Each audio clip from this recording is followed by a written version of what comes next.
Hello, and welcome to another edition of Candidly Kesha.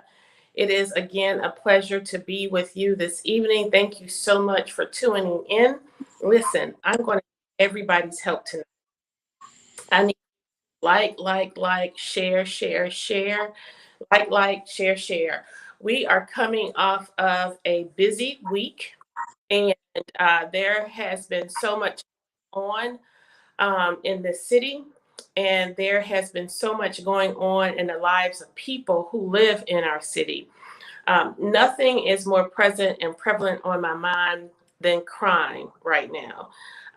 Crime, I want to say to you, while a lot of people are saying crime is up, I want you to know that crime has been up for quite some time now. In January of 2020, when we entered office, by March, we had eclipsed the number of homicides than the previous year, and in any other previous year up to about 5 years. And so that was very alarming to me. And at that time, I made an appeal to our city manager, to the mayor, and to the police chief. At that time, at a March meeting, I believe. I have to go back and look, but you can look as well. But we wanted to know, what was it within the arsenal of the city of Savannah, within our coffers, within our resources, what was it that we could do to reduce the episodes of homicide, to reduce the episodes of violent crime in our community? And in short order, there was no response, nothing tangible, that is. And so here we are, 2.5 years later, facing a crime epidemic. We know that the pandemic essentially has exposed pre-existing vulnerabilities that we as citizens have here in Savannah, by way of poverty, by way of the housing crises, and crime. And so these pieces have become exasperated by a failed administration's response, thereby resulting in what we see now. I want you to also know that we have not tackled collectively as a council this crime issue. Therefore, we don't know if something could actually be done about it or not, if we are not being invited to the table where we were elected to have these tough conversations. Right now, we have a city manager who has never entered into an executive session because it is the mayor's decision and the city attorney's decision, Van Johnson and Bates Lovett, for us not to go into executive session to have these conversations about personnel within our police department. What are we doing? Is this a staffing issue? Where are our resources? And if we collectively as a council that you all elected are not able to engage in conversation to discuss these matters, and you leave it solely to one person to tackle the crime issue, I submit to you that that's why we are where we are. And so there is more that I have to say about where we are, but I thought I would be remiss if I did not talk about the obvious that is so prevalent among us here in the city today.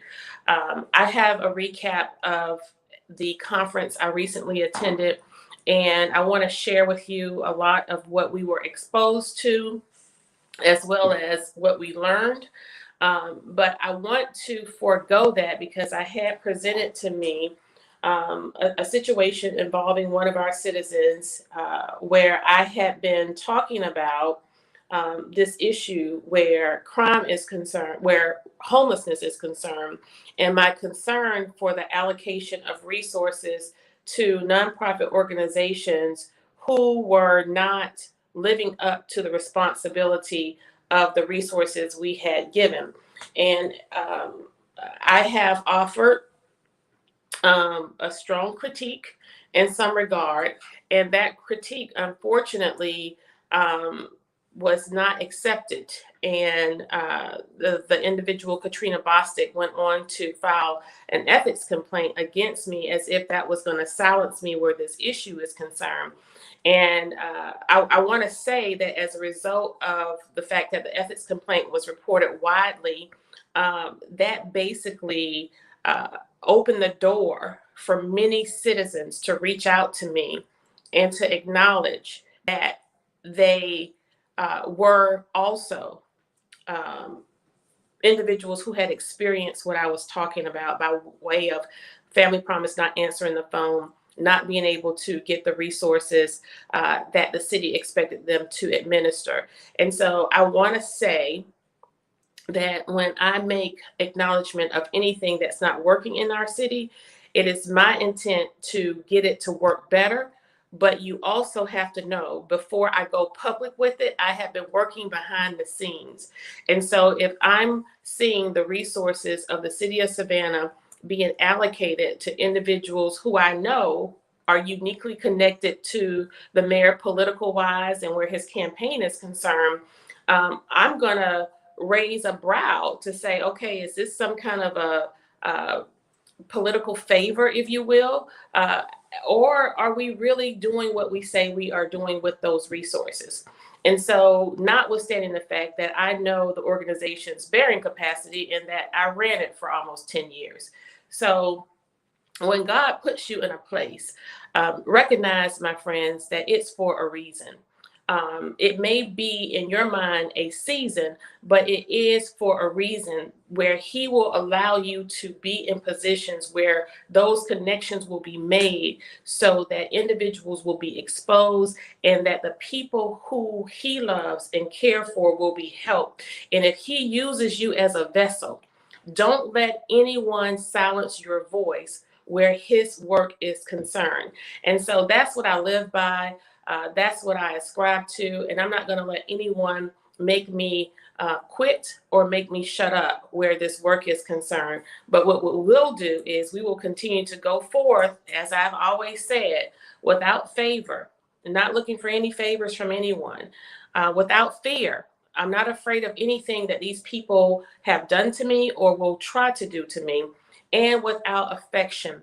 I am not engaging in this work in any way where I'm showing favoritism to someone who is related to me or a friend of mine. But what we are going to do is go forth in a very transparent and authentic way, which brings me to our guest here today. And so I had this gentleman, he among many people, and again, I want you to like, and share, because I'm going to need your help tonight. I don't give a hill of beans about a political campaign. I don't care about what it is that I have and I don't have where resources are concerned about this campaign. But what I do care about are the citizens of Savannah, and I want to devote my platform and my voice to helping someone who I know has not been helped and who I know deserves and need the help that our citizens can give. So I want us to do something very special tonight. I want us to do something very special tonight. And the next time you hear my voice, I want you to be able to hear me say, "Well done, Savannah. Well done. Thank you for your good and faithful service." And so tonight I have a gentleman who was among many people after that ethics complaint was filed and after it was reported broadly in terms of trying to, again, sully me, insult me, and discredit me. It worked out to the favor of many in our community. And this gentleman, along with several others, validated my critique of Family Promise by acknowledging in writing via Facebook Messenger, text messages, their plight. And as a result of that, unfortunately, this gentleman still has not received the help that he needs and now has to transition from our community. But I want you to tell us your story, sir. Before you go, I want you to tell us your story and what your experience has been here. And without divulging too much of your personal information, I know your wife works for a very reputable chain store where she's actually in management at the mall, and she's getting a transfer, fortunately. And you all are still kind of stuck a little bit financially. But tell us as much as you can without divulging your personal information or compromising too terribly much things related to your personal life. Okay, well, I want to start off first by thanking you for allowing me to voice my concerns about the city of Savannah and about the mayor here in Savannah, Georgia, that's not helping his citizens as he should. I have been in a situation since COVID-19 started where I have lost plenty of good jobs that I have had. One at being the board of education itself, um, to where my family and my children have not been in safe environments. We have not been feel loved here in Savannah. I have been here in Savannah for 17 years now. And how Savannah was back then is not how Savannah is now. Savannah, to me, if you want me to sum up Savannah, Savannah right now to me is, hate to say it this way, is for the whites. It's not for us. It's not for the blacks. It's not for the people who made Savannah the way Savannah is now. Um, I have been struggling financially because of Family Promise not giving out the money that Family Promise had to help the community. Katrina Barsick, I got in contact with myself to tell her my situation. I was told that I could not receive help. My family couldn't receive help because my wife was pregnant at the time. And that when she have a C-section, they don't want to be liable for anything at all dealing with her pregnancy. And I explained to them that at that moment, I was not able to, nor my wife was able to constantly pay for a hotel with 4 children. It's just something that we as a community, something a father or mother should not have to do. And that is to sit here and have to pay 300 to 500 to sometimes $700 a week for a hotel and get no help, no type of hotel vouchers. I got in contact with Family Promise. I asked Family Promise, "Do you guys offer hotel vouchers?" I was told that there was no hotel vouchers to be given out, which to me I thought, wow, if this is something that is for the city of Savannah, if this is something that supposed to be for the citizens of Savannah when they are in need of help, and we all know that now is the time that Savannah needs help. It's a lot of families out here that needs the help, that is leaning on the help of Family Promise, that is leaning on the help of 211, and we are not getting the help that we are needing. And it's now making people have to leave a city that they love and have to try to start somewhere new, as me having to go now and try to start somewhere new instead of being here in the city that we love, being here in the city that I was raised in. And it's, to me, it's very heartbreaking. It hurts my heart because my mother, who lays at Woodville Cemetery, now have to leave her here and go all the way somewhere else. My my my life have been here in Savannah. I have started my family here in Savannah, being raised without having a family, being raised with only adopted mother who is from Savannah, who died here as a cancer survivor in Savannah while still raising me as her child, as her adopted child. I have a lot of history and love for Savannah, but lately it has been seeming that Savannah not loving me, not loving my family, not loving the community that the Savannah is supposed to. And many times, if I have reached out to the mayor and I have tried to talk to the mayor ways that maybe the citizens can help, or what can we do to further stop this homelessness? Because I have known a lot of people, and actually one of my neighbors, who was actually in a group home with me, was going through the same thing. And I said, okay, maybe it's just me. I'm gonna have you reach out to Family Promise and see exactly where you get at with it. She was not given the help that she was needed. She was put out of her apartment as I was. And now she's going through the same thing with 3 kids. I have four. She has three. Living home to home, trying to find people to basically shelter us and help us in a time of needs, because we can't even go to a shelter because the day shelters is full. So it's basically, I was told by Katrina Bostic out of her own mouth that basically, it's better for you to stay at a hotel. But I can't stay at a hotel and pay for a hotel, pay for my kids' meal, have a little refrigerator that I can't put nothing in, having my kids sleep in one bed. I have three girls and one boy, and even though my kids are smaller and even though my kids are little, they still understand that something is not right.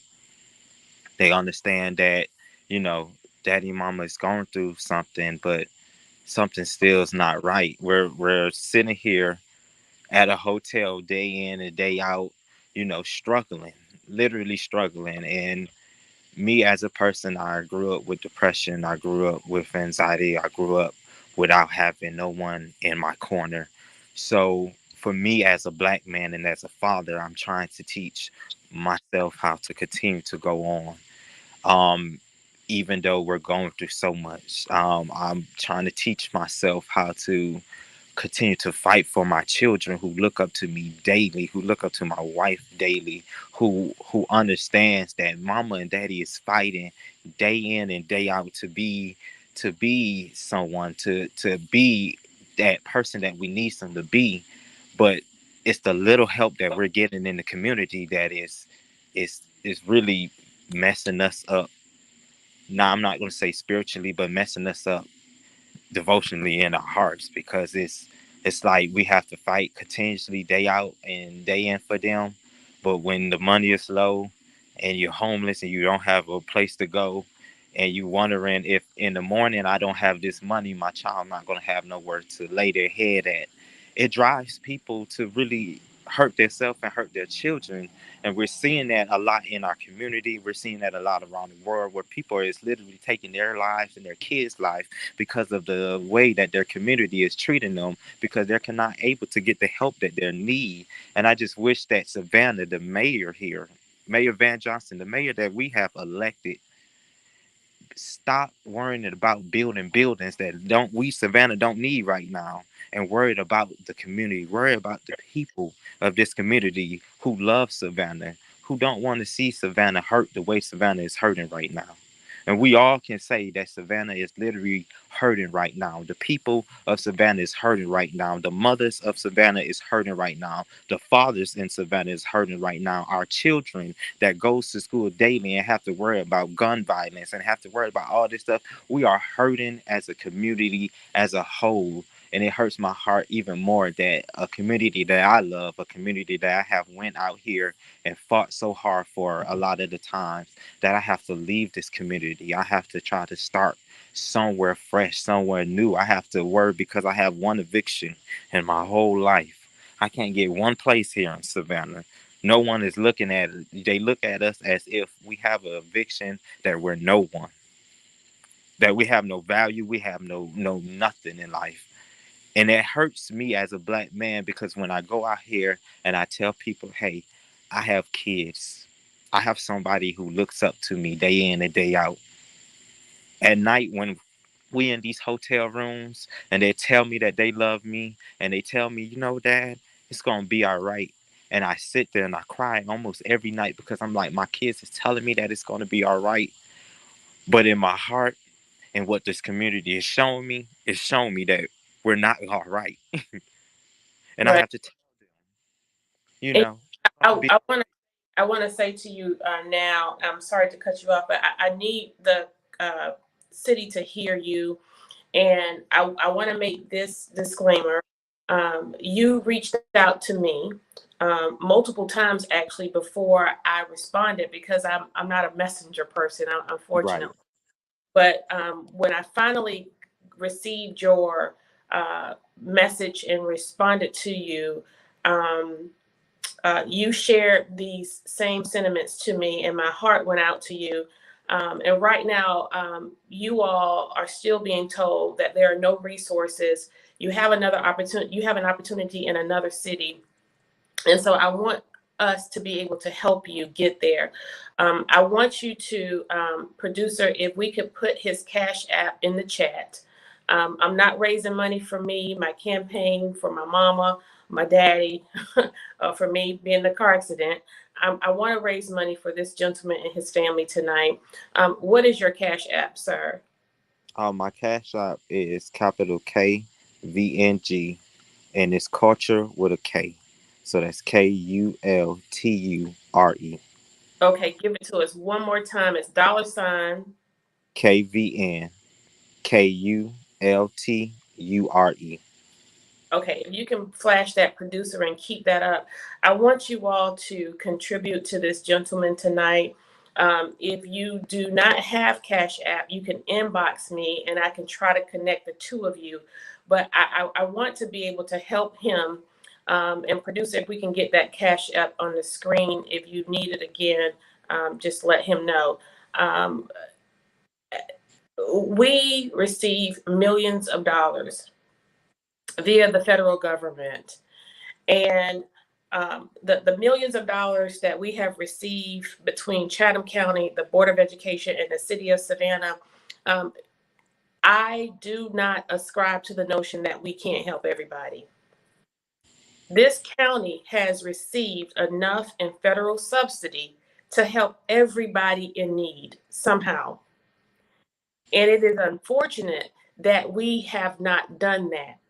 Again, I want you to know that this is public money and the resources are intended for the public, not to increase people's salaries, but it is to help those individuals who are in need. If you look at the issues that we currently have in our city with regard to street crime and gun violence, what this gentleman is demonstrating to you and laying out and sharing with you is a part of the problem that we have in our city.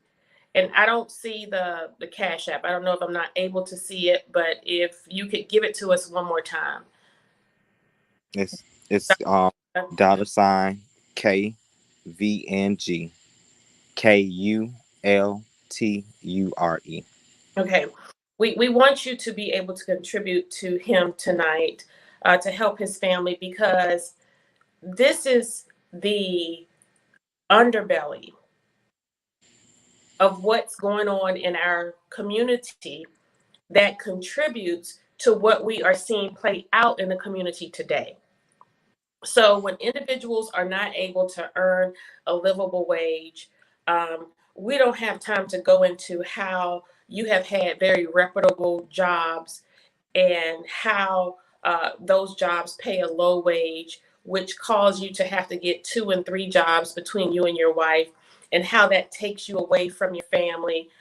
When people say that mothers and fathers are responsible for crime in our city, well, if mothers and fathers are responsible for the crime that their children commit, we as leaders are responsible for the wages that these mothers and fathers are not earning to keep them home with their children. But if you're having to work 2 and 3 jobs, leaving your kids home alone or home with someone who's not going to provide as much care as you would, we thereby make them subject to the elements of our community, where they will get into trouble. And so it's just an avalanche of problems. And until we address the root cause of our problems, we are going to continue to see things like this play out. Now, one of the things I want to say, well, two actually, and that is, this is happening to all demographics in our city. White people are struggling too. Right. Um, I just bumped into a server at one of my favorite restaurants here in Savannah. Among one of my favorites is Bow Tie Barbecue. And it's one of my favorites because it's easy to get to and they have a great price point. But one of the servers told me that he was leaving because he could not afford. This is a full grown white man in Savannah. He's leaving because he cannot afford housing. And he lives in a house that he shares with 2 roommates. And it's becoming unaffordable. So, what we are now seeing is that not only is Savannah not for Black people, Savannah is not for working class people of any race. Savannah is not for our vulnerable uh, population. Right now, we have many citizens struggling with water bills, and we have a new discovery that you can't come out of your water bill crises because our department is basically not checking meters. We're offering estimates, thereby increasing people's water bill. In addition to that, the water bill is now on a different billing cycle that was not communicated to the public. And if you are late, you now are assessed a $50 late fee on top of a bill that you probably can't pay. And you get that water turned off, you're now in a situation where it's even more of a challenge to get a new lease or a new opportunity with a new place. And like in your case, once you have that eviction on your record, it becomes increasingly more difficult. And the information that you gave me related to the eviction, that was really unfair.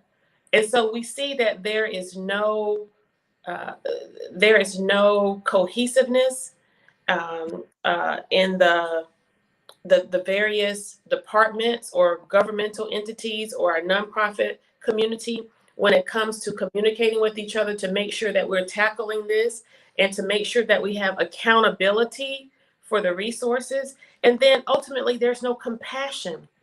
I saw a picture of your babies. They're little, they're tiny babies, little kids Very little. who are in the corner of a hotel room with their toys.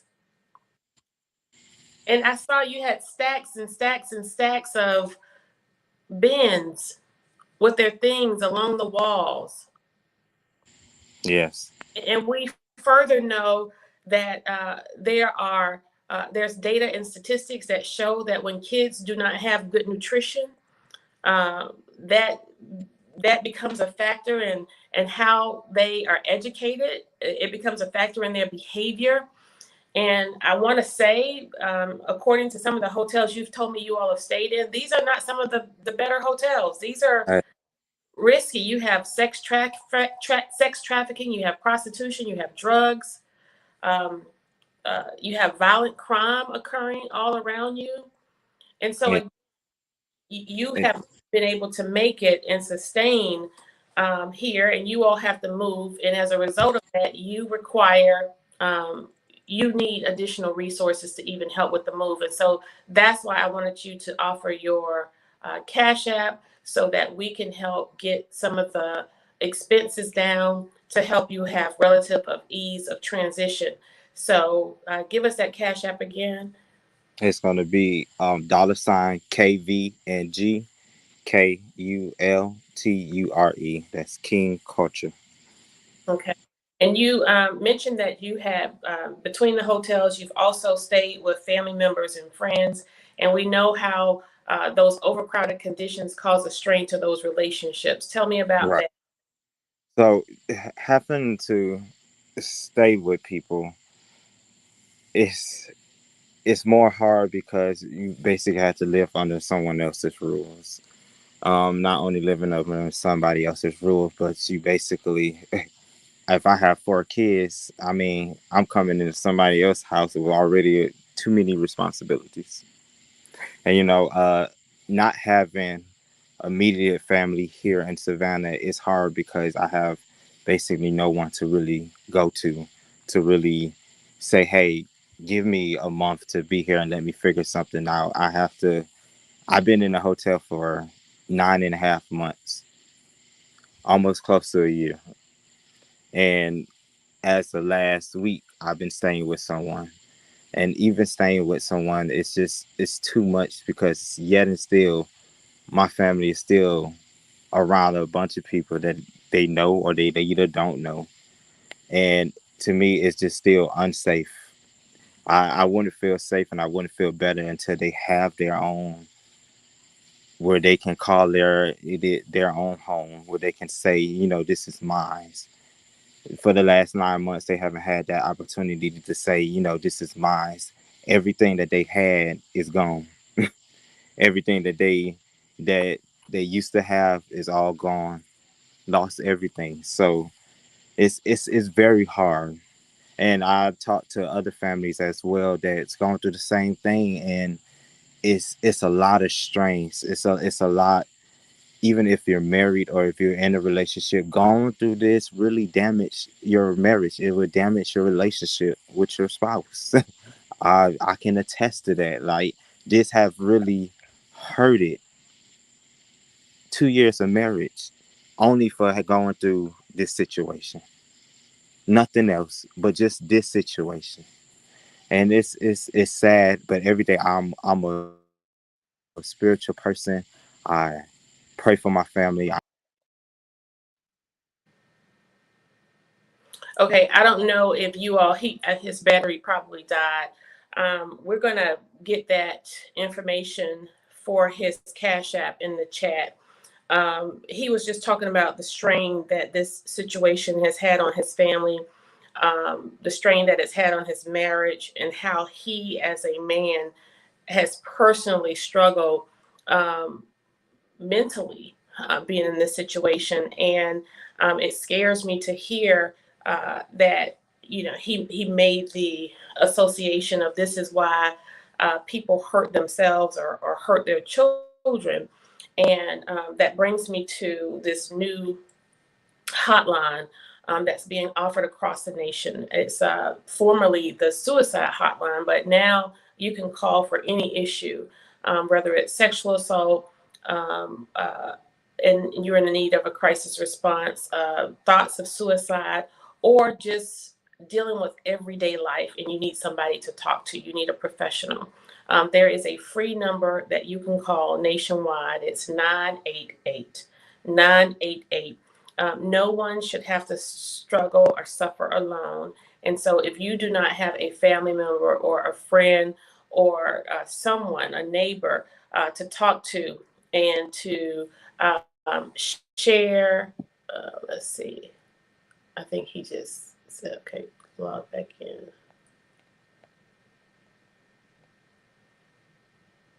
Um, if you don't have a family member or someone to share your thoughts with or your fears, it could be detrimental to getting through every day. And we do not want anyone to suffer alone. There is help. And again, that number is 988. And if we can put that number up, I don't know if we have the um, Cash App available, but I will put it in the chat before we leave. If he doesn't log back on in the next few minutes, we'll put that in the chat. But what I want you to do is to like, and share this particular show. And we want to show this man the love he and his family have not received in Savannah. We want him to be able to experience some semblance of love from Savannah before they leave. Are you back? Yes, I'm back. I'm sorry, phone died. Okay, if you give us that time, we were talking about a number that I want to share with you, and it's a crisis nationwide crisis hotline, and it's 98. Just to have somebody to talk uh, through these situations because we know it is difficult. But if you will please again that Cash App. Okay, it's gonna be money sign KVNG KULTURE, and that's King Culture. Culture with a K. Okay, so it's K B as a boy, N G It's V as in Victor. E as okay. They sound so it's K as in Keisha, as in Victor, N as in Nancy, G as in go, and culture with a K Yes. in a dollar. Okay. So we will make sure we get that up, and I will report back how the viewers of the show showed you love, and then I'll share the same with individuals when we come back next later in the week. But in, um, I want you to be encouraged. And we wish you well in your next travel, in your next stop. And keep in touch with me and let me know how you and the family are doing. Yes, ma'am, I definitely will. And thank you for allowing me to be able to speak on this and speak on the issues that definitely Savannah needs to fix and fix fast. Yes, sir. And we'll probably bring you back wherever you find yourself just to let us know how you're doing. Oh, yes, ma'am, definitely will. I love to sit down and talk about some of these things. Okay, thank you so much. Thank you. Take care. Listen, Savannah, listen. Uh, there's so much going on. And the sad part is his story is the same story of so many Savannians. So many Savannians are having these same experiences. And you have to know that it takes a lot out of a person to be in a position of need and to have to ask for help. I would imagine that that is exceptionally um, more exaggerated for men, for a man um, to be in his position, the head of a household, where you have little tiny faces looking up to you, and a wife who has an expectation that you are supposed to care for her. And my heart goes out to everybody. My heart goes out to everybody. This situation is reminiscent of what's happening. And I don't have my glasses tonight, so I'm not going to be able to see my comments until after I get off. Um, my my luggage was lost with my glasses, and I haven't received it yet. So we'll get through all of this. But listen, we want you all to show some KGC love. We want you to show this gentleman some Candidly Kesha love. We want you to show him some Savannah love. Um, and I know, I know what we need. I know how to fix it. We just need the political will to get it done. I do want to add that this situation does not rest squarely and solely on the shoulders of the city of Savannah. I will continue to say that Savannah is in Chatham County. Savannah is in Chatham County, Georgia. That means that our Chatham County government, as well as our state government, should have just as much of a response to the issues that we face in this city. This crime issue that we have in our city should not solely be tackled by Savannah, although the majority of the crime happens here. We have a sheriff's department. We have Georgia State Patrol. But if you have a leader who's not willing to cry out or make an appeal for mutual aid, we will continue to be in this situation. This should be a all hands on deck effort. When we had people being threatened and lives of people who were touring here and visiting here, we had an immediate response. But we now see that we have lives being taken of everyday residents, and nothing is done. There's no response. That's unacceptable. I want you all to demand that the people you sent to City Hall be a part of these conversations and decisions to address the issues related to crime, homicide, and gun violence.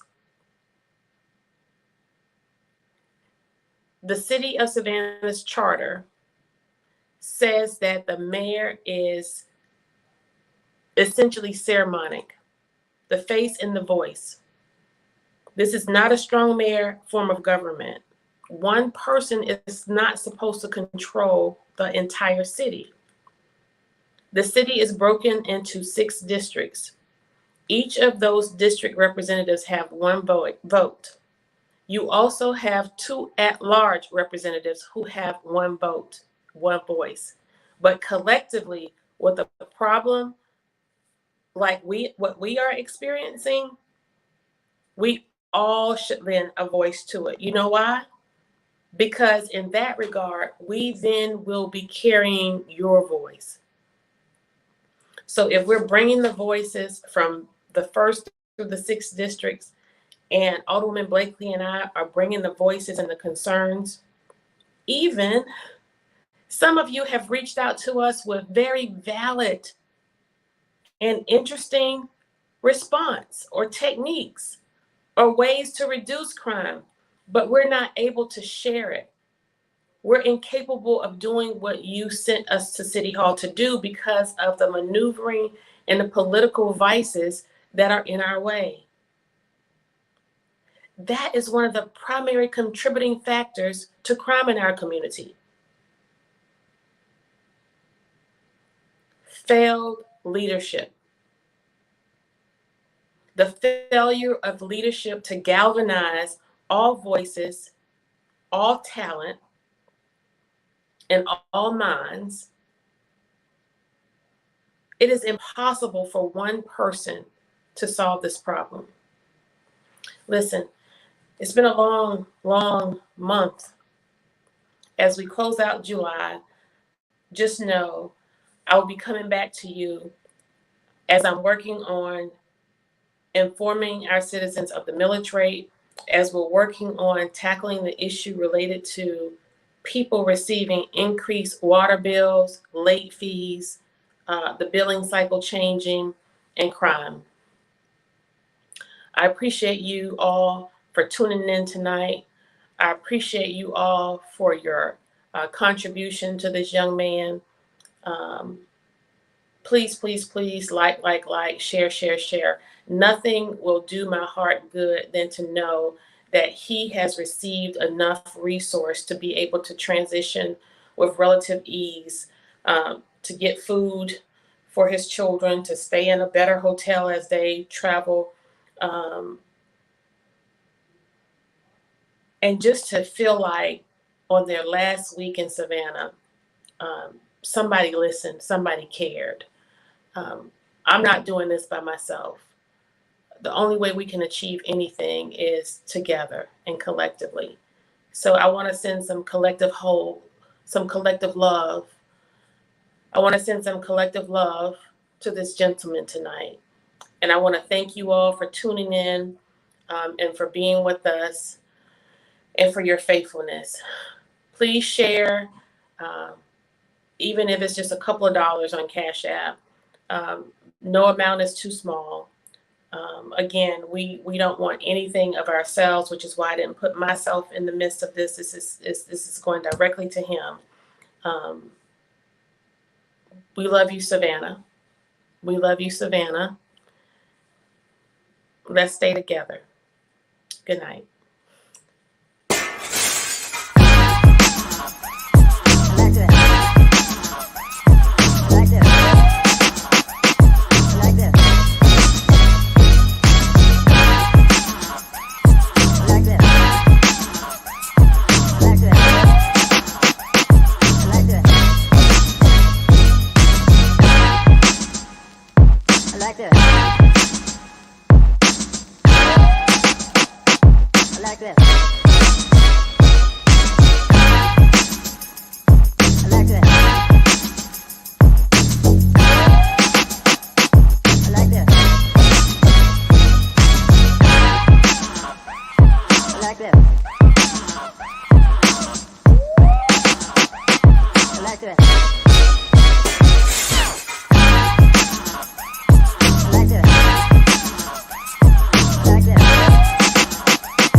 like this.